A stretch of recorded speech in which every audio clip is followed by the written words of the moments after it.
The Uganda Bureau of Statistics has resumed the Baseline Education Census 2025, an exercise aimed at gathering comprehensive data across the country.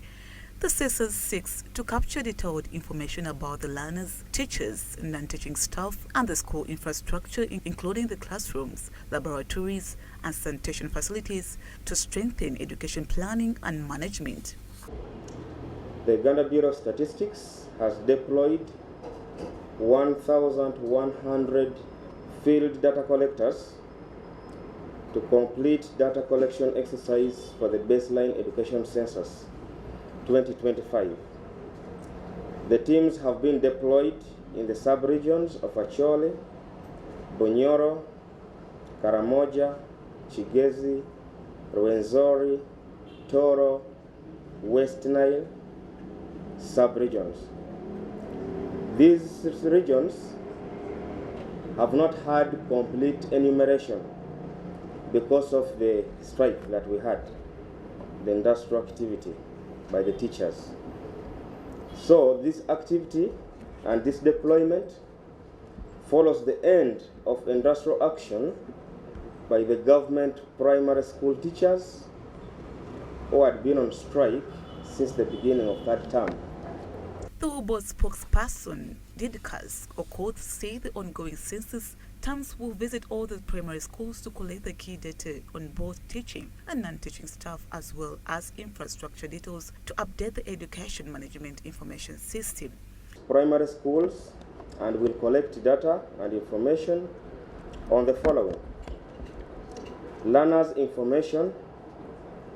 We shall be picking data on the name of the learner, the date of birth, the sex, the class in which the learner is attending, nationality of the learner, learner's identification number for registered learners on the Education Management Information System portal, the national identification number for students, as well as any other needs of the learner.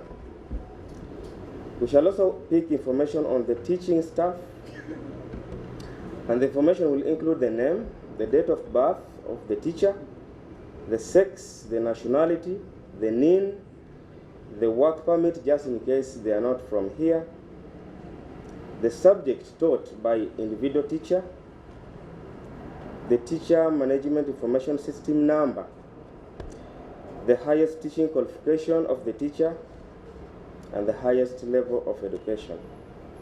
He added that the exercise is critical to improving education policy and planning, urging all the stakeholders to cooperate with enumerators to ensure accurate and timely data collection. All private schools, primary, secondary, all vocational institutions in these regions that we have read, Bunyoro, Toro, Kigezi, Karamoja, Rwenzori, West Nile, Acholi, they have been enumerated. The only schools that had not been touched completely or sufficiently are the government primary schools in these regions, for which we are going to comb during this period. The census, which was originally flagged off in April by the Minister of Education and Sports, General Katsaha Museveni, was delayed after arts teachers in the government primary schools went on strike at the beginning of the third term. With the resumption of the Baseline Education Census, WUBOS hopes to provide policymakers with the reliable data needed to shape a stronger, more inclusive education system for Uganda's learners.